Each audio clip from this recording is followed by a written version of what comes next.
The Princess of Vandan, The Sword of Revenge, featuring Goddess of Desire as Valerie.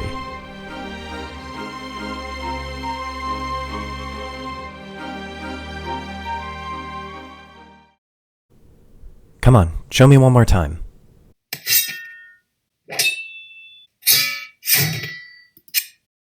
Don't give up now, you're getting the hang of it. Princess Valerie threw the sword down at her feet, feeling discouraged.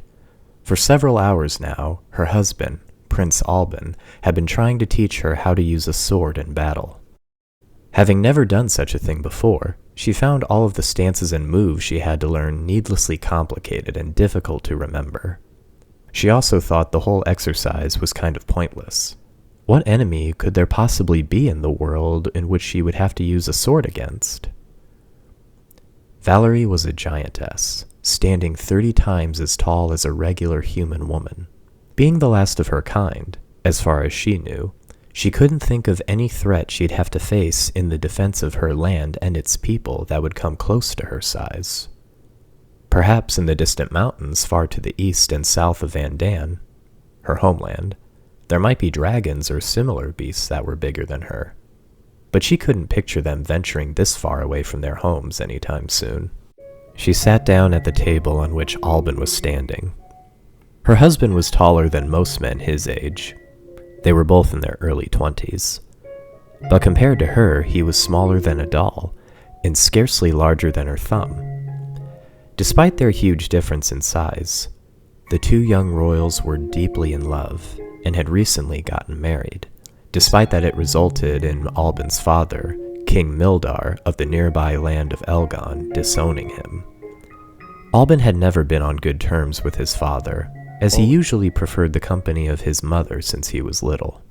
But unless his father were to change his mind about Valerie, or pass away, which wasn't too unlikely given his excessive lifestyle, Alban was essentially cut off from his own kingdom and family.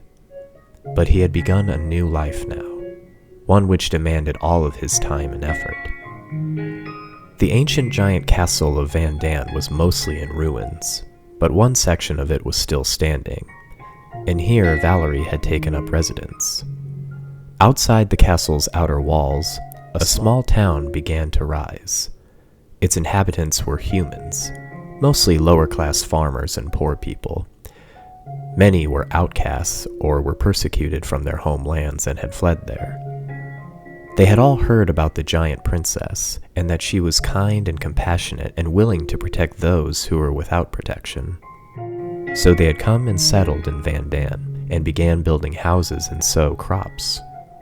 By now there were several hundred of them, living in a cluster of houses that formed the new town called Rismark, or in the scattered smaller settlements in the vicinity. They all looked to Valerie as their leader and ruler, though she didn't call herself their queen yet. But if many more arrived, she might yet find herself the ruler of a new kingdom. The old Vandan, the cruel, oppressive realm of the giants of old, was just a memory now. Valerie promised herself that the new Vandan would be a place where everyone was equal and no one would ever need to live in fear or poverty. That was her vision. But making it a reality would require a lot of work. That was why she found his sword training to be a waste of time. Though she knew Alban was just trying to help her, she'd much rather spend her free time with him in a more romantic fashion. She wrapped her long, delicate fingers around him and picked him up, then began to smother him with kisses. He struggled to break free from her grasp. Unsuccessfully, of course. Valerie, Valerie, not here, he said as soon as his face was free from her lips. They were sitting in a small courtyard on the other side of the castle from the town, and in fact just outside the door leading to the castle's kitchen. No, we won't, Valerie reassured him, hugging him to her chest and caressing him. No one but us ever comes here. You know that. But Valerie, what about your training? Oh, forget the training, Alban. I'll never master a sword like you have. Why would I need to? I'll never face a dangerous monster that's any higher than my knees. And even a great warrior like you, darling, isn't able to hurt me. Remember, I took on your father's entire army myself. And that was right after I saved you from that bandit horde, which I also did myself. Yes, I remember. How could I ever forget? Alban interrupted. I've still got scars from that experience. Not to mention losing Turris and Chardon. He grew quiet as he remembered his late friends, who had died on the same adventure in which he'd first met Valerie. She remembered them too, and she squeezed Alban tighter against her chest, covering him in her hands.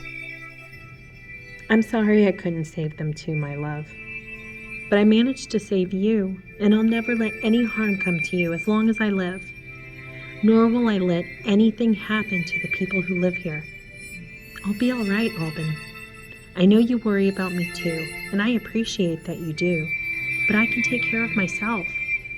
If you really want to help, I'm sure there are many young men in Rismark who'd love to learn to defend themselves and their loved ones.